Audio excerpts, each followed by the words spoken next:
사순절 두 번째 주일 예배를 느헤미야 기독연구원 온라인 예배로 함께 드리도록 하겠습니다.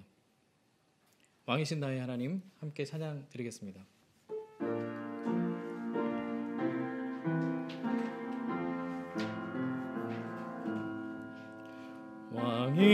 왕이신 나의 하나님,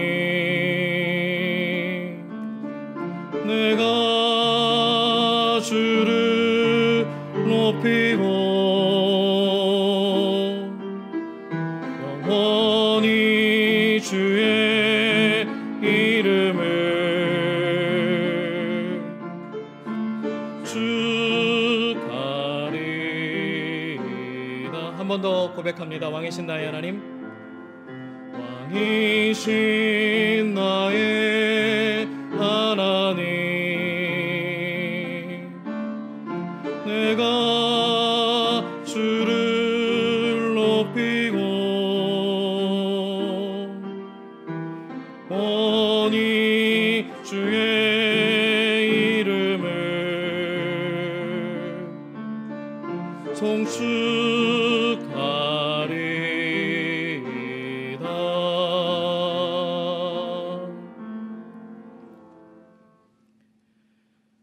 주님께 감사드려라. 그는 선하시며 그의 인자하심이 영원하다. 주님께 구원받은 사람들아, 대적의 손에서 구원받은 사람들아, 모두 주님께 감사드려라. 동서남북 사방에서 주님께서 모아들이신 사람들아, 모두 주님께 감사드려라. 하나님, 오늘도 저희를 불러 모아주셔서 고맙습니다. 이 하늘 아래 하나님을 믿고 섬기는 모든 사람들과 이 시간 하나님이 베푸신 은혜를 기억하고 예배합니다. 저희가 바르게 예배하게 이끌어 주십시오. 저희를 다스려 주십시오. 예수님 이름으로 기도합니다. 아멘.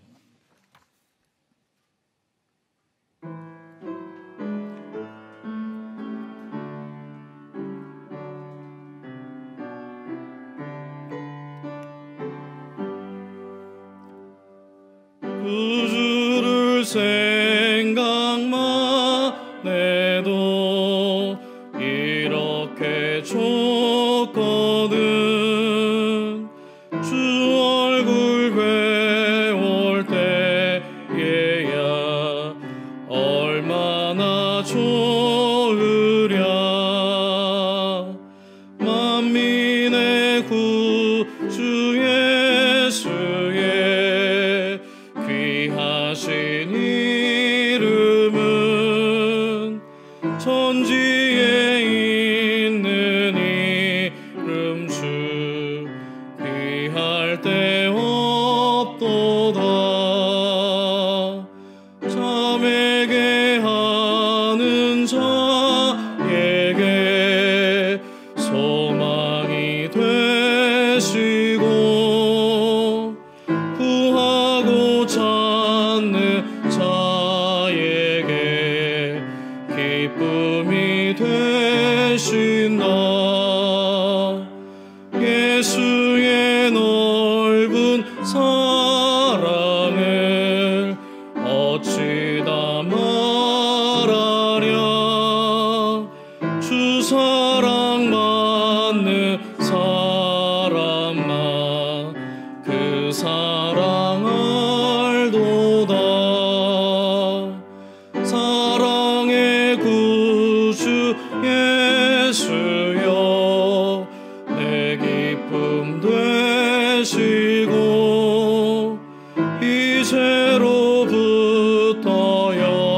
영원히 영광이 되소서.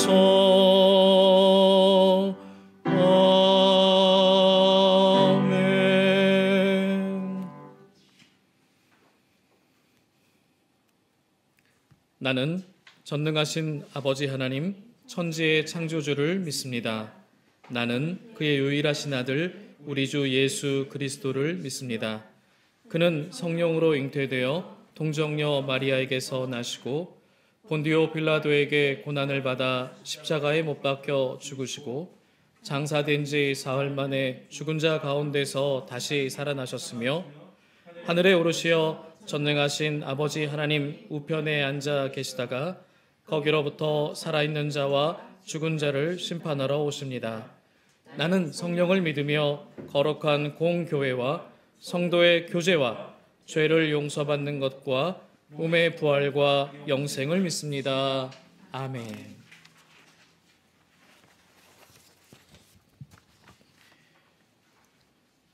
주님, 내 영혼이 주님을 기다립니다.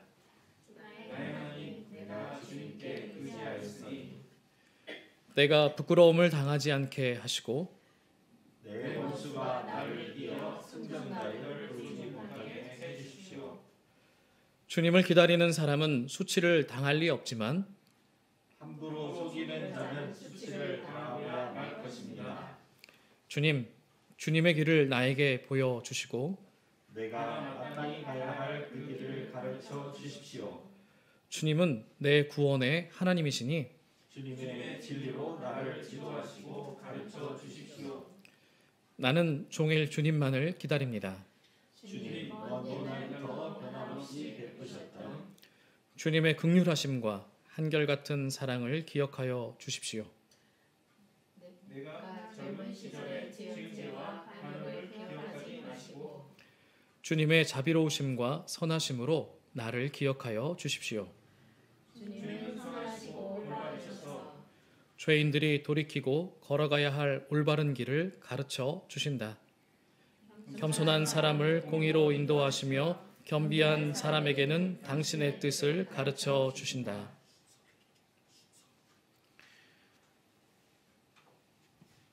이 시간 우리 다 함께 기도 드리도록 하겠습니다. 주님, 단순하게 기도하게 해주십시오. 기뻐하며 기도하게 해주십시오. 일어나지도 않은 슬픈 일을 미리 걱정하기보다 앞으로 올 기쁨을 기대하며 감사하는 마음으로 하루를 시작하게 해주십시오. 나에게만 축복을 달라고 청하지 않고 더불어 사는 이들을 위해서도 진심으로 복을 빌어주는 하루를 시작하게 해주십시오. 다른 이에게 주신 축복을 부러워하기보다 그 축복을 볼 수 있는 눈을 제게 주신 것을 감사하고 그가 받은 축복을 함께 기뻐하게 해주십시오. 무자는 자신을 책망하기보다 무엇인가를 할 수 있는 저를 더 크게 볼 수 있게 해주십시오. 말로만 당신을 사랑하지 않고 제 혼과 마음과 힘을 다해 당신과 이웃을 사랑하게 해주십시오. 제 마음을 다해 당신께 청하오니 세상의 무기영화보다 당신의 가르침을 더 소중히 여기는 당신의 참된 아이가 되게 해 주십시오. 내 곁에 갖가지 유혹이 몰려들어 정신이 혼란한데 주님의 목소리를 들을 수 있게 해주시고 주님이 기뻐하시는 것만을 행하게 이끌어 주십시오. 사람이 아무리 유혹에 약하다 해도 당신이 인도하시면 넘어질 리 없고 사람이 아무리 어리석다 해도 당신께 의탁하면 쓰러질 리 없음을 아오니 주님, 우리의 나날을 받아 주십시오. 예수님 이름으로 기도합니다. 아멘. 함께 주님의 기도를 드리도록 하겠습니다. 하늘에 계신 우리 아버지, 그 이름을 거룩하게 하여 주시며 그 나라를 오게 하여 주시며 그 뜻을 하늘에서 이루심 같이 땅에서도 이루어 주십시오. 오늘 우리에게 필요한 양식을 내려 주시고 우리가 우리에게 죄 지은 사람을 용서하여 준 것 같이 우리의 죄를 용서하여 주시고 우리를 시험에 들지 않게 하시고 악에서 구하여 주십시오. 나라와 권세와 영광은 영원히 아버지의 것입니다. 아멘. 노를 들어주시고 주님의 평화를 내려 주소서. 아멘.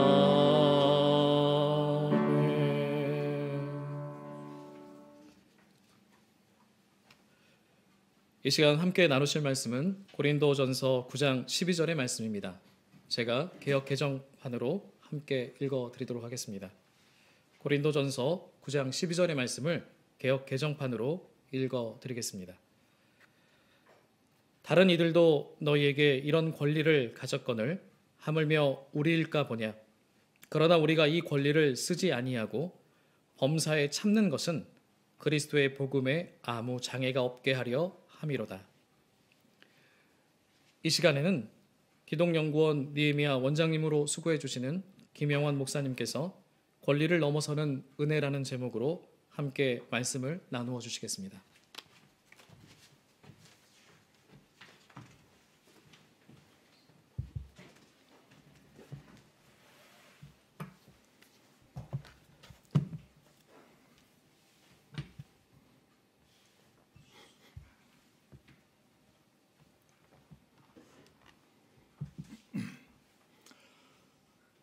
전에 경험해보지 못한 상황에서 우리가 이렇게 온라인으로 예배를 드리고 있습니다. 좀 안타까운 상황이긴 하지만 또 그래도 우리 느헤미야 교회 협의회에 속한 여러 교회들이 어떤 얼굴을 보지 못하지만 이렇게 한 마음으로 예배를 드린다는 것은 또 나름대로 또 의미가 있는 것 같습니다. 우리가 다시 얼굴을 맞대고 예배 드릴 날을 또 기대하면서 오늘 이 시간 또 간절한 마음으로 또 같은 마음으로 예배에 잘 동참했으면 좋겠습니다. 1955년 12월에 미국의 엘라베마 몽고메리시에서 한 사건이 일어납니다. 그 시에는 이제 버스 좌석 규정이라는 것이 있었는데 그 규정은 버스의 앞자리는 백인이 타고 뒷자리는 흑인이 타는 이런 규정이었습니다. 그러다가 이제 백인의 자리가 모자라면 백인이 흑인 자리까지 가게 되는데 그러면 흑인들은 당연히 백인에게 좌석을 양보를 해줘야 됩니다. 1955년 11월 1일에 로자 박스라고 하는 여인이 하루 종일 일을 한 다음에 집으로 돌아가는 그 길에 버스를 탑니다. 그래서 흑인 좌석의 맨 앞자리에 앉아 있었는데 이제 백인 좌석이 모자라서 백인이 이제 그 앞에 서게 되죠. 버스 운전사가 좌석을 좀 양보해달라고 이제 부탁을 하자 같이 앉아 있었던 다른 흑인들은 다 뒷자리로 갔지만 이 로자 박스라는 여인은 자리를 양보하지 않고 그냥 그 자리에 버티고 앉아 있었습니다. 버스 운전사가 이것을 보고서 또 와서 명령을 하죠. 뒤로 가라. 그러나 이제 이 여인은 계속 버티고 있었어요. 결국 버스 운전사가 버스를 경찰서로 운전해 가서 거기서 바로 로자 박스라는 여인을 체포를 합니다. 몽고메리시의 버스 좌석 규정을 어겼다는 거죠. 이로 인해서 이제 1년 동안 법정 투쟁이 시작이 되죠. 그래서 결국 나중에 이제 1년 정도 지난 후에 1956년 11월에 미국 연방 대법원이 이 버스 좌석 규정이 헌법에 위배된다는 판결을 내리게 됩니다. 자, 이로 인해서 1950년대, 60년대에 미국 흑인의 민권 운동이 이제 촉발됩니다. 주된 이슈는 이거죠. 흑인들도 백인과 동등한 권리를 가지고 있다. 바로 그 권리를 회복하고자 하는 그 운동이었습니다. 지금도 여전히 이제 흑백 문제가 남아있긴 하지만 어떤 핵심은 흑인이 백인과 동등한 권리를 누릴 수 있는가라는 데 있습니다. 우리나라도 최근에 장애인의 이동권에 관한 이 싸움이 많이 벌어지고 있습니다. 국가는 시민들이 좀 안전하게 거리를 다닐 수 있도록 도로를 포장하고 또 보도블록을 깔아주고 또 인도와 차도를 구분하면서 안전선을 확보해 줍니다. 그리고 버스도 쉽게 올라탈 수 있도록 그 버스의 계단 높이를 조절을 하죠. 이런 측면에서 장애인들이 우리도 동일한 시민인데 왜 우리가 편하게 다닐 수 있도록 도로를 정비 안 하느냐 이렇게 이제 항의를 하는 거죠. 그래서 도로에 턱을 없애달라 그리고 버스를 휠체어도 탈 수 있도록 해달라라고 주장하는 겁니다. 그러니까 핵심은 겁니다. 장애인들도 동일한 시민이라는 거죠. 그러니까 비장애인이 시민이기 때문에 우리도 시민이니까 동일한 권리를 행사하게 해달라라고 이제 요구를 하는 겁니다. 우리가 이제 알듯이 점점 이제 서울에는 시내버스들이 이제 장애인용 버스들이 점점 나오고 있죠. 물론 이제 좀 시간이 좀 걸리기는 하지만 이거는 어떤 면에서 배려라기보다는 장애인들의 권리를 보장해주는 이런 움직임이라고 볼 수가 있습니다. 아직도 우리 사회를 보면 상당히 많은 부분에서 권리를 제대로 찾아주지 못하는 이런 흐름들이 계속 있습니다. 그래서 많은 사람들이 이 사람들의 권리를 찾아주기 위해서 애를 많이 쓰고 있죠. 근데 이런 측면이 있는 반면에 또 다른 측면에서는 이 권리를 좀 남용하는 사례들이 종종 발생하고 있습니다. 얼마 전 어떤 노인이 지하철에 타고 가다가 노약자석에 앉아있는 여성을 보고 아주 욕을 막 해대는 동영상이 올라와 있었죠. 그래서 그 노인의 요지는 이거죠. 여기는 노인들의 자리인데 이 새파랗게 젊은 여성이 앉아있는 게 말이 되냐 하면서 이제 막 쌍욕을 해대는 겁니다. 이거는 이런 거죠. 나의 권리가 침해됐다는 얘기입니다. 나의 권리가.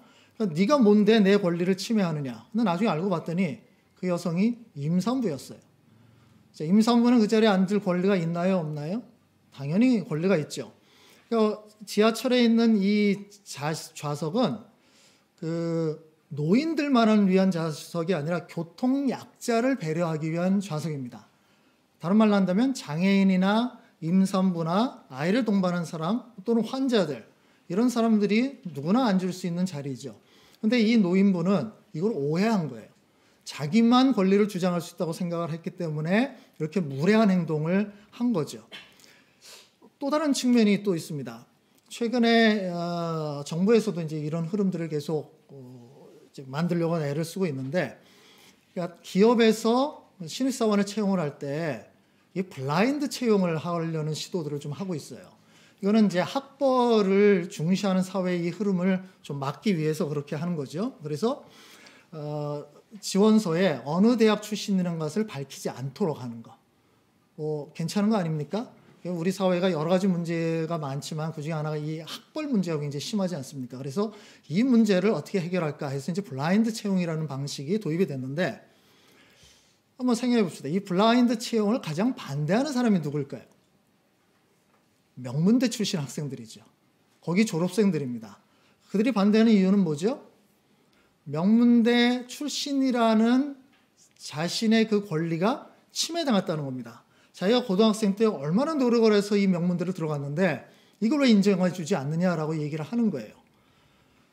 기업에서는 그건 네가 4년 전 또는 6년 전의 실력이고 지금은 또 다른 측면에서 실력을 평가를 해야 된다 이렇게 생각을 하지만, 이 학생들은 내가 4년 전, 5년 전, 6년 전에 했던 걸 인정해 달라고 주장하는 거죠. 그래서 그들의 권리를 주장을 하는 겁니다. 이들이 주장하는 권리, 그 주장이 맞을까요? 저는 이것은 권리 남용이라고 생각을 해요. 우리가 10년 전에 내 실력이 지금의 내 실력이 아니거든요. 또는 30년 전에 왕년에 내가 이랬다. 이게 지금 다 통하는 건 아니란 말이에요. 지금 필요한 일에 맞는 실력자를 구해야 되는 게 맞는 것이죠. 저는 이런 것들을 권리 남용이라고 생각하는데, 이 권리 남용의 예가 한국교회에서도 심심치 않게 찾아볼 수 있습니다. 그 대표적인 것이 목회 세습이에요. 우리 잘 알고 있죠. 한국교회 목회 세습이 굉장히 만연해 있는데 여기에 대해서 많은 사람들이 비판을 합니다. 왜 교회를 사유화하느냐? 왜 네가 교회를 설립했다고 해서 그걸 자식에게 물려주려고 그러냐라고 비판을 많이 하는데, 그 세습을 하는 교회의 그 방어 논리는 뭐죠? 여러 가지가 있겠지만 대표적인 건 이겁니다. 우리가 내부적으로 그 권리가 있는 사람들이 이것을 결정을 했다. 왜 우리 교회 교인도 아닌 사람들이 와서 방해하느냐? 우리 교인들이 결정한 건데 너희들이 무슨 권리로 이것을 방해하느냐라고 얘기를 하는 거예요. 가만히 생각해보면 그럴 수도 있을 것 같아요. 왜냐하면 그들이 투표를 거쳤고 그래서 합법적으로 결정한 것이니까. 그러나 그럼에도 불구하고 그 권리는 굉장히 편협한 권리라고 우리가 생각을 하는 거죠. 그냥 그 교회가 단지 한 교회 문제만이 아니라 그래서 한국교회 전체 문제이기도 하고 또는 온 세상의 교회에 영향을 주는 문제라고 생각을 하기 때문이에요. 그래서 우리는 그 교회가 그렇게 주장하는 것을 권리 남용이라고 이제 생각을 하게 됩니다. 지금은 이제 감옥에 가서 좀 조용해졌지만 우리는 전광훈과 그 한기총, 저는 이제 일당들이라고 표현을 하고 싶은데 이 사람들이 하는 내용도 똑같습니다. 그들이 작년에 청와대 앞에서 참 오랫동안 시위를 했습니다. 그래서 그 일대가 굉장히 소란스러웠죠. 그래서 그 주변 그 주민들이 항의를 많이 했죠. 그리고 좀 부탁도 많이 합니다. 좀 자제해달라. 그리고 특별히 해가 진 다음에는 좀 조용히 해달라. 근데 이 사람들이 계속 철야하면서 찬송을 불러대면서 계속 시위를 한 거예요. 나중에는 그 주변에 있었던 국립서울맹학교에서도 이거 좀 자제해달라고 부탁을 했잖아요. 그들은 소리에 굉장히 민감한 학생들이지 않아요. 그러니까 이 계속 소음을 내니까 이 공부를 할 수가 없다는 겁니다. 그럼에도 불구하고 이들의 부탁을 다 무시를 해버렸습니다. 그들이 무시했던 근거는 뭐죠? 자신들에게 집회와 시위를 할 수 있는 권리가 있다고 주장을 한 거죠. 맞습니다. 그래서 경찰도 오랫동안 이것을 어떻게 금지를 하지 못했어요. 나중에 이제 여러 가지 이유로 이제 금지를 시키긴 했지만 참 몇 달 동안 많은 사람들이 이것 때문에 고생을 많이 했습니다. 이들도 계속 끝까지 자기 권리를 주장을 하는 거죠. 지금도 마찬가지죠. 코로나 바이러스로 온 나라가 지금 뒤집혀 있는 상황인데 여전히 전광훈은 광화문에서 집회를 하겠다고 계속 고집을 부렸잖아요. 뭐 권리라고 주장하는 거예요. 우리는 집회를 할 수 있는 권리가 있고 시위를 할 수 있는 권리가 있다. 왜 이거를 국가가 탄압하느냐? 이거는 종교 탄압이다라고 이제 주장을 하는 거죠.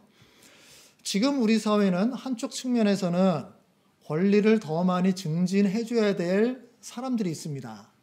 그런데 또 다른 측면에서는 자신의 권리를 너무 지나치게 주장하는 사람들 때문에 또 문제가 발생하고 있죠.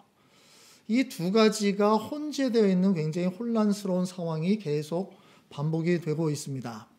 근데 이런 측면에서 제 삶의 흐름들이 또 나오고 있는 것 같습니다. 즉, 자신의 권리를 양보하거나 포기하는 사람들이 또 있는 거죠. 이것의 대표적인 모습은 우리 2000년 전에 이 땅에 오신 예수 그리스도입니다. 예수님께서 이 땅에 오셨는데요. 자, 그 전에 하늘에서 어떤 일이 일어나는지를 한번 상상을 해보죠. 자, 하나님께서 계획을 세우셨어요. 죄에 빠진 이 인간들을 구원해야 되겠구나. 그래서 세상을 다 새롭게 회복을 해야 되겠구나. 그 방법은 독생자 예수 그리스도가 인간의 몸을 입고 세상으로 가서 거기서 인간을 대신해서 죽는 거다. 그래서 예수님을 불러서 이제 얘기를 합니다. 네가 내려가야 되겠다. 가서 죽어야 되겠다.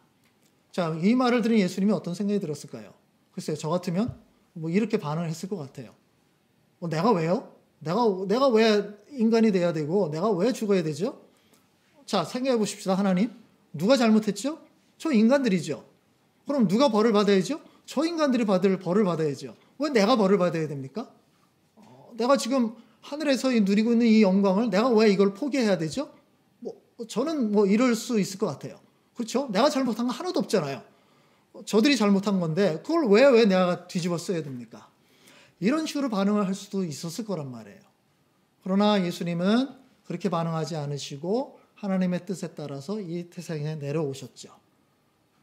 하늘의 영광자를 버리시고 포기하시고 이 땅에 내려오셨고 온갖 수모를 다 당하셨고 십자가에 달려서 돌아가셨습니다. 무엇 때문에요? 다른 사람들, 우리들을 살리기 위해서. 그래서 자신의 권리를 포기를 하셨죠. 오늘 본문 말씀은 고린도전서 9장 12절에 바울은 이렇게 얘기를 합니다.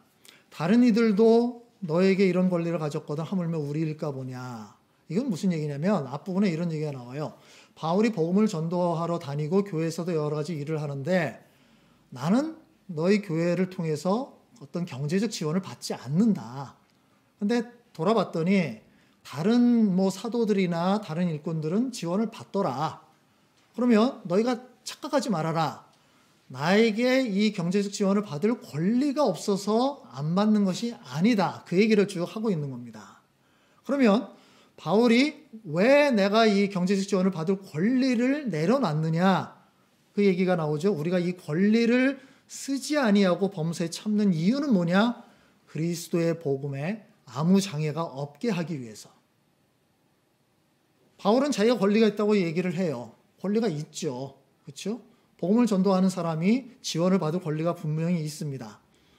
바울이 능력이 없어서 또는 어리석어서 뭐가 부족해서 권리를 행사하지 못하는 거 아닙니다. 충분히 권리를 행사할 수 있어요. 그러나 바울은 생각하기에 내가 이 권리를 행사하는 것보다 권리를 포기하는 것이 복음 전파에 훨씬 유리하다고 생각한 거예요.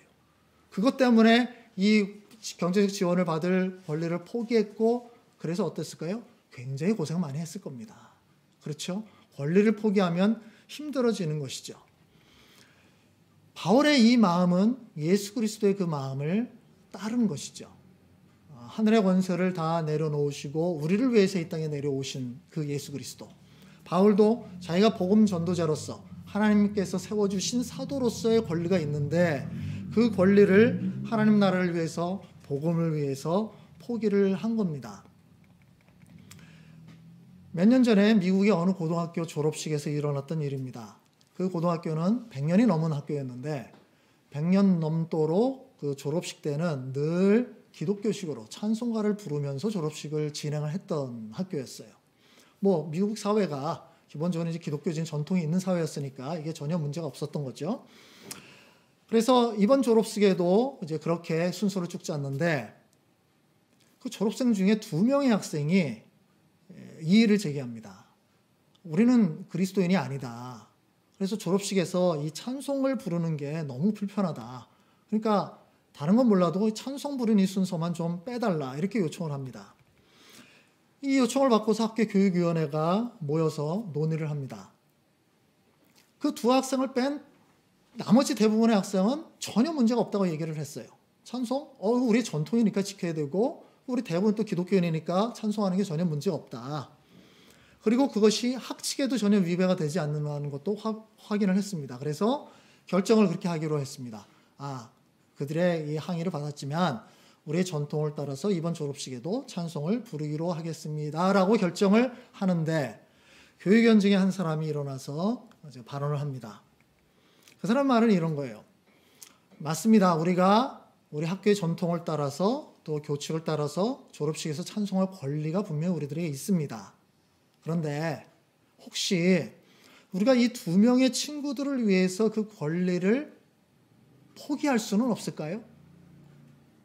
이게 그냥 우리의 믿음을 타협하라는 것이 아니라 사랑으로 그 친구들을 위해서 우리가 누릴 수 있는 권리를 잠시 유보하는 게 어떨까요? 이렇게 얘기를 한 겁니다. 이 말을 들었던 교육위원들이 그래.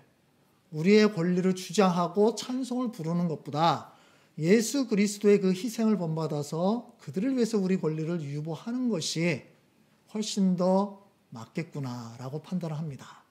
그래서 그 졸업식에서는 찬송 순서를 생략을 했다고 합니다.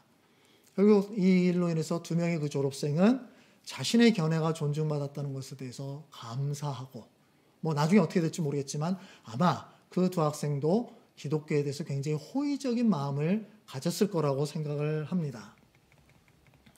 지금 우리나라는 이 코로나19 이것 때문에 참 어려운 시절을 지내고 있습니다. 이 바이러스를 잡기 위해서 국가적인 노력을 기울이고 있지만 참 이 바이러스는 눈에 보이지 않으니까 참 쉽지 않죠. 그래서 어떤 경로로 퍼져서 사람들을 위험에 빠뜨릴지 모르니까 참 모든 국민들이 불안한 상황 속에서 살고 있습니다. 지금까지 수천 명이 확진 판정을 받았고 수십 명이 죽고 있습니다. 얼마나 더 많은 사람이 이 병에 감염이 되고 또 죽게 될지 모릅니다. 그래서 이 당국은 이 다양한 노력을 기울이고 있죠. 그래서 치료제 백신을 개발하는 노력이 한편에서 진행되고 또 한쪽에서는 환자를 치료하려는 참 의사들과 간호사들의 사투가 계속 진행되고 있습니다. 더 중요한 것은 바이러스가 더 이상 퍼지지 않도록 하는 노력이죠. 그래서 이 관리하기 위해서 굉장히 애를 많이 쓰고 있습니다. 그래서 국민들에게 부탁을 하고 있지 않습니까? 질병대책본부가 마스크를 쓰십시오. 사람들이 많이 모이는 곳을 되도록 자제해 주십시오. 기침도 좀 조심스럽게 하십시오. 증상이 있으면 검사를 받으시고 필요하면 자가격리를 하시고 이렇게 계속 부탁을 하고 있습니다. 그러면서 특별히 또 유의해야 될 것이 여러 사람들이 모이는 이 모임을 좀 당분간 중단해 주십시오라고 부탁을 합니다. 그래서 이제 이런 부탁을 받은 사람들이 그걸 이제 수능을 하는 거죠. 그래서 지금 거의 문화계의 모든 공연이 거의 다 중단이 됐죠. 스포츠도 프로스포츠, 프로농구 이런 것들이 다 관중 없는 경기를 하다가 지금 다 중단을 해버렸습니다. 심지어 방송국에서 방송도 녹화를 할 때 공개 방송을 하잖아요. 또 그것도 지금 그 방청객이 없는 지금 방송을 하고 있죠. 이런 상황에서 이 질병본부가 종교단체에도 부탁을 하죠. 다수가 모이는 이런 예배와 집회를 당분간 좀 중단해 주십시오라고 부탁을 했습니다. 예배를 중단하라고요? 이거 참 쉽지 않은 겁니다. 그렇죠? 예배를 중단한다. 예배는 그리스도인과 교회에서 가장 중요한 활동이잖아요. 그렇죠? 우리 신앙에 있어서 가장 중요하고 핵심적인 활동이 예배입니다. 그래서 이 예배를 중단하는 것은 그렇게 쉬운 문제는 아닙니다.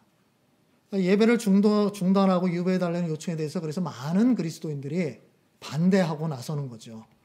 우리가 전쟁 때에도 포기하지 않았던 이 예배를 지금 포기하는 게 말이 되느냐. 그래서 또 한편에서는 온라인 예배를 드리면 온라인 예배는 진정한 예배가 아니다. 저희도 그렇게 얘기를 했거든요. 그래서 그거는 타협이다. 이렇게 주장을 하면서 지금도 아마 오늘도 많은 교회들이 계속 예배를 드리고 있을 겁니다. 저는 그게 완전히 잘못됐다. 이건 불법이다. 하나님의 그 법에 완전히 어긋난다. 이렇게 말할 마음은 없습니다. 그거는 그들이 충분히 누릴 수 있는 권리고 또 특권이라고 생각을 하기 때문에요.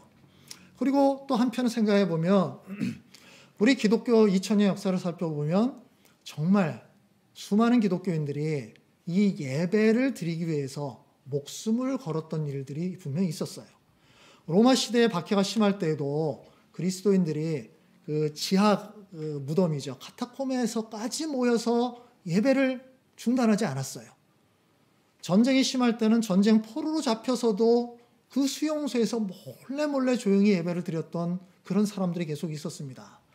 지금도 마음 놓고 예배를 드릴 수 없는 국가들, 중국이나 특히 우리 북한에서도 우리가 계속 소식 듣고 있지 않습니까? 그들이 거기서도 잡혀서 투옥될 각오를 하면서 조용조용히 예배를 드리고 있다고요. 우리는 굉장히 자유롭게 예배를 드리고 있지만 그 사람들은 정말 위험을 무릅쓰고 지금도 그렇게 예배를 드리려고 애를 쓰고 있습니다. 그렇기 때문에 우리가 예배를 중단한다는 것은 정말로 심각한 일이고 중요한 일이고 가볍게 생각할 수 있는 일이 아닙니다. 아무리 국가의 요청이 있다고 해도 우리 기독교의 핵심이라고 할 수 있는 예배를 중단하는 결정을 내리는 것 그렇게 가벼운 일은 아닙니다. 이 예배는 우리 기독교인이 누릴 수 있는 정말 중요한 권리입니다. 포기하기에는 너무나 중요한 권리예요. 만약에 국가가 다른 이유로 강압적으로 예배를 금지했다면 우리는 어떻게 할까요? 정교분리 원칙에 위배된다고 항의하면서 아마 극렬투쟁을 했을 겁니다. 저도 그렇게 했을 거예요. 국가는 종교 예식을 보장해라. 그게 정교분리 원칙이거든요. 그런데 그런 측면에서 국가가 오히려 예배를 금지했다는 건 국가가 사탄의 하수인이 됐다는 뜻이기 때문에 우리는 정말 목숨을 내걸고 싸웠을 겁니다. 그런데 지금 우리는 이렇게 예배가 중요함에도 불구하고 함께 모여서 드리는 예배를 잠시 중단했습니다. 왜 그럴까요? 왜 우리는 그 모임을 중단하고 이렇게 온라인으로 예배를 드리고 있을까요? 첫 번째 이유는 이런 겁니다. 우리 자신의 안전을 좀 담보하기 위해서. 그렇죠? 과거 중세시대에 패스트가 유행했을 때 그때 어떤 주교가 패스트를 이제 퇴치하기 위해서 우리 모여서 기도합시다. 그래서 온 성도들을 성당에 다 끌어모았어요. 그래서 열심히 기도했습니다. 결과가 무엇이었습니까? 패스트가 퇴치된 게 아니라 거기 모였던 모든 사람들이 패스트에 걸려서 다 죽어버렸어요. 우리는 이 세상을 살아가면서 하나님께 주신 이성과 과학의 도움을 받아야죠. 그게 일반 은총이잖아요. 그러니까 전염병이 퍼지지 않고 사람들에게 해를 끼치지 않는 방법을 강구해야 됩니다. 지금 우리가 어떤 방식으로 어떤 경로를 통해서 이 코로나 바이러스가 전염될지 잘 모르기 때문에 되도록이면 많은 사람들이 좁은 공간에 모이는 것을 좀 피하려고 애를 씁니다. 우리도 그 위험에 노출되어 있기 때문에 요거를 막기 위해서 우리가 이렇게 모이는 예배를 좀 잠시 중단한 겁니다. 그러나 또 다른 이유가 있습니다. 두 번째 이유는 다른 사람들의 안전을 위해서도 우리가 조심해야 될 필요가 있다는 거죠. 우리가 마스크를 쓰는 이유가 그거지 않습니까? 내가 전염되지 않기 위해서도 그럴지 모르지만 혹시 내가 나도 모르는 새에 감염됐다면 나를 통해서 다른 사람이 또 영향을 받을 수 있잖아요. 지금 우리는 최근에 신천지 그 집회 때문에 다 잡아가던 코로나 바이러스가 더 기승을 부렸던 것을 보고 있습니다. 그렇죠? 거의 다 잡아갔다가 지금 대구 경북 지역에서 다시 폭발하는 이런 모습을 봤죠. 바로 좁은 공간에 다수의 사람들이 모였기 때문에 거기에서 누군지 모르는 한 사람 때문에 또는 두 사람 때문에 이 바이러스가 급속도로 퍼져나갔습니다. 그래서 지금 우리나라 전역으로 이게 퍼져나가고 있는 상황 아닙니까? 우리가 조심하지 않으면 다른 사람들에게 이런 피해를 줄 수 있기 때문에 우리가 이런 예배도 좀 유보하는 게 필요하다고 생각을 한 겁니다. 그런데 저는 세 번째 어떤 면에서는 더 중요한 이유가 있다고 생각을 해요. 앞에서도 말씀드렸듯이 이 예배는 우리의 중요한 권리입니다. 우리가 누릴 수 있는 종교의 자유, 그 권리예요. 우리는 얼마든지 이 권리를 누릴 수 있습니다. 그래서 지금도 많은 교회들이 국가의 요청에도 불구하고 예배를 드리고 있습니다. 뭐라고 비난할 수는 없어요. 그들의 권리이기 때문에. 그런데 저는 지금 이 상황에서 우리가 예배라는 우리의 권리를 유보할 필요가 있다라고 생각을 한 거예요. 이것이 바로 그리스도의 성육신의 발자취를 따르는 길이고요. 사도 바울이 자기의 권리를 유보하고 고생하면서 복음을 전도했던 그 전통을 따르는 거라고 생각을 한 겁니다. 우리가 지금 예배를 유보하는 것은 우리가 정말 소중하게 여기는 이것도 우리가 나라와 민족을 사랑하고 다른 사람들을 사랑하는 마음으로 양보할 수 있다는 것을 보여주기 위한 목적이라는 겁니다. 지금 우리가 우리의 권리를 주장할 수도 있습니다. 많은 사람들이 자기의 권리를 막 주장하는 것처럼. 그런데 오히려 지금 상황은 우리의 권리를 유보하고 내려놓을 때가 아닌가라는 생각을 해요. 저는 지금도 많은 그리스도인들이 이 세상의 흐름을 따라서 자기의 권리를 주장하는데 혈안이 돼 있다고 생각을 해요. 그렇죠? 우리도 그렇지 않습니까? 우리 이제 마스크가 점점 부족해지는데 할당제를 이제 시행한다고 하지 않습니까? 근데 그 할당제 우리가 혹시 소외가 된다면 어떻게 하실 겁니까? 항의를 하지 않겠어요? 내 권리를 더 주장하려고 그러지 않겠습니까? 이게 우리의 모든 사람들의 모습이고요. 저는 그리스도인들도 여기에서 크게 예외는 아니라고 생각을 해요. 저도 그런 모습이고요. 아마 여러분도 비슷한 상황일 겁니다. 이 시간에 잠깐 생각을 해볼 필요가 있는 것 같아요. 우리는 이 세상 흐름을 얼마나 따라가고 있는가? 내 권리라는 것을 찾아먹으려고 얼마나 혈안이 되어서 달려들고 있는가? 그런 측면에서 우리가 정말 예수 그리스도를 따르는 자라고 얘기를 할 수 있는가라는 부분입니다. 우리는 때때로 나의 권리를 유보하고 포기하고 내려놓을 필요가 있지 않는가라고 생각을 해요. 우리 한국교회를 생각해 볼 때도 마찬가지입니다. 지금 우리 이 사회에서 한국교회가 어떻게 비춰지고 있죠? 굉장히 이기적인 집단, 자기 욕심대로 모든 걸 취하려는 집단, 자기가 가진 권력을 다 누리고 싶은 집단, 이렇게 비춰지고 있지 않아요? 칭찬을 받는 것이 아니라 그것 때문에 욕을 먹고 있는 거죠. 사람들이 이렇게 얘기하지 않나요?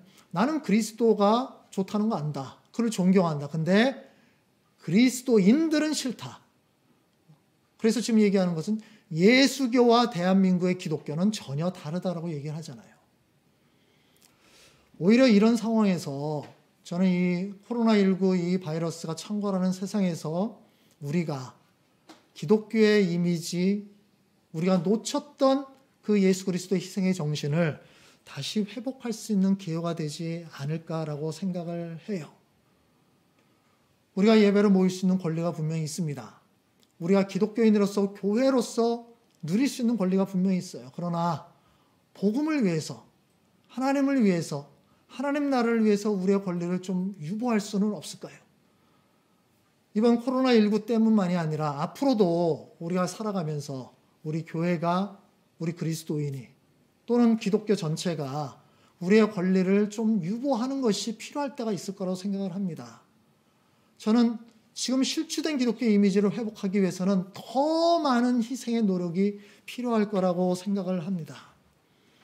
그렇게 해야 정말 이 땅에서 기독교가 아, 이들은 정말 예수 그리스도를 따르는 사람들의 무리구나, 이런 소리를 들을 수 있을 것 같아요.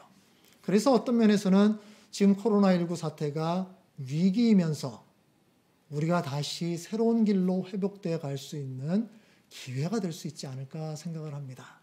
우리가 이렇게 온라인 예배를 얼마나 더 드리게 될지 모르겠지만 우리가 이 말씀을 깊이 생각하시면서 우리가 우리의 삶이나 우리 교회의 모습이나 한국 기독교가 이렇게 희생하고 양보하고 포기하는 이런 모습을 회복할 수 있는 기회가 되었으면 좋겠습니다.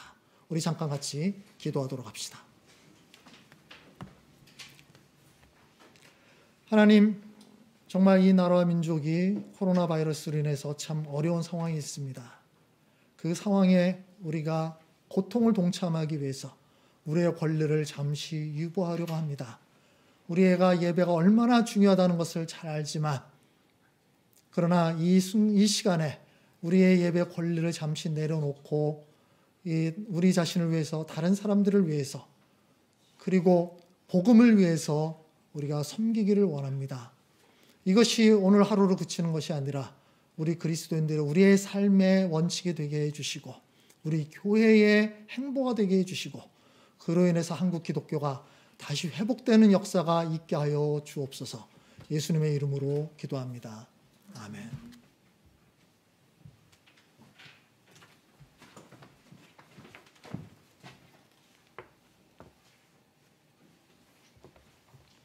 네, 주신 말씀 기억하면서 우리 찬송가 516장 다 같이 힘있게 찬송하시겠습니다.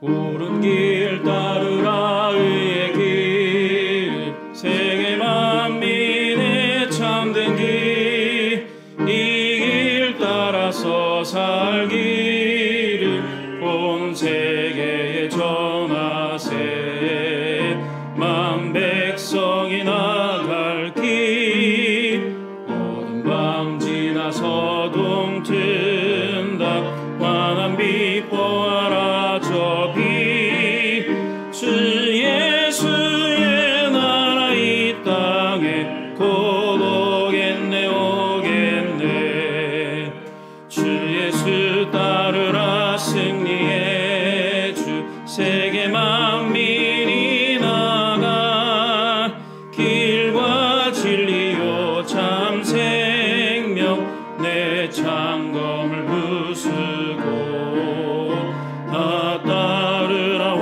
화평화 어두운 밤 지나고 동튼다 환한 빛 보아라 저 빛 주 예수의 나라 이 땅에 곧 오겠네 오겠네 놀라운 이 소식 알리어라 세계 만민을 구하려 내 주 예수를 보내신 참 사랑의 하나님 만 백성이 따를 길 어두운 밤 지나고 동튼 환한 빛 보아라 저 빛 주 예수의 나라 이 땅에 곧 오겠네 오겠네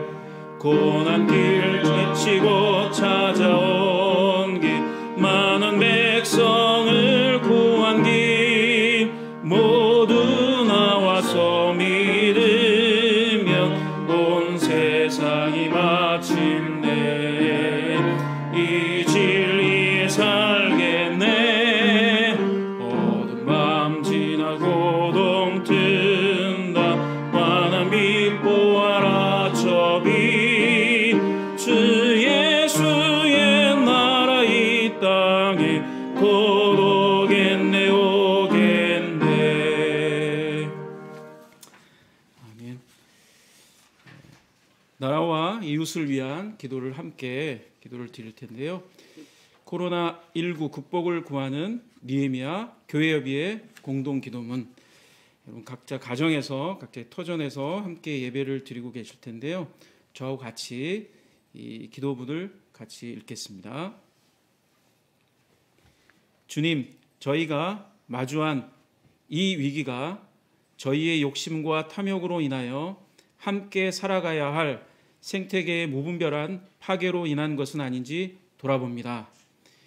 인간의 이기심과 욕망으로 높아진 저희의 오늘을 되새기며 다시금 이 땅에 생명의 풍성함이 가득해지도록 저희를 도와주십시오. 현재 코로나19 확산으로 고통받는 확진자들과 그 가족들의 아픔을 헤아려 주시고 주님께서 저들에게 위로가 되어 주십시오.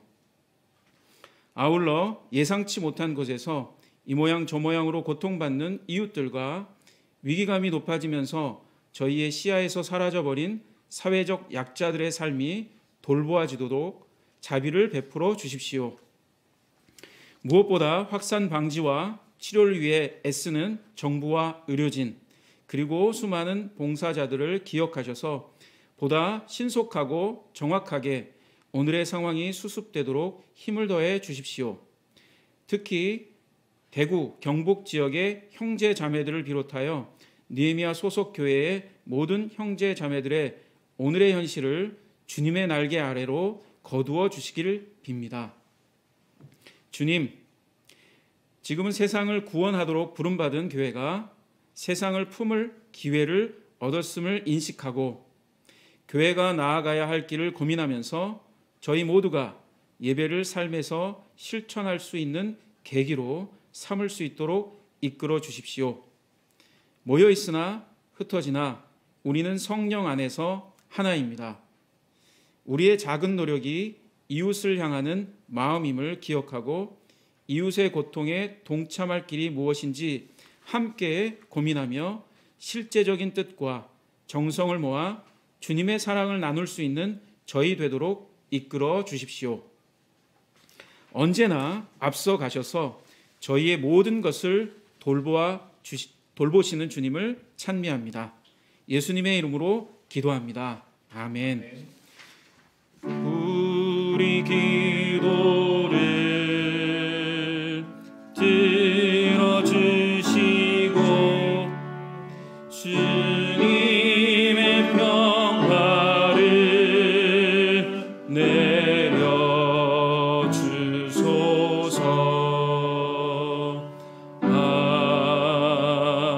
아멘. 네, 평화의 인사를 같이 드리겠습니다.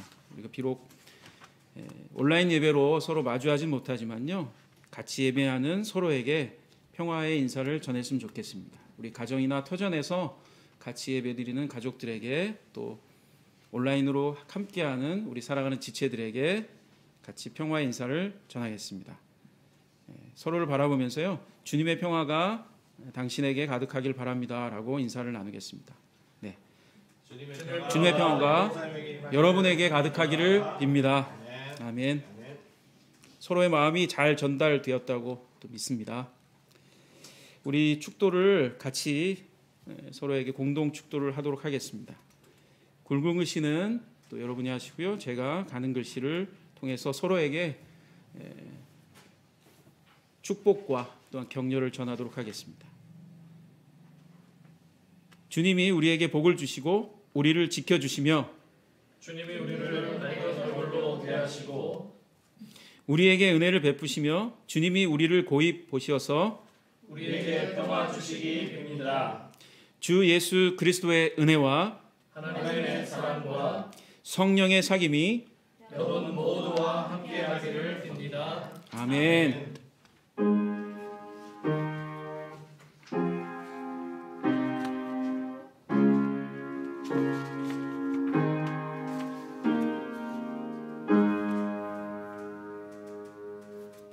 네, 느헤미야 교회협의회 고상환 총무님 나오셔서 광고 말씀 해주시겠습니다.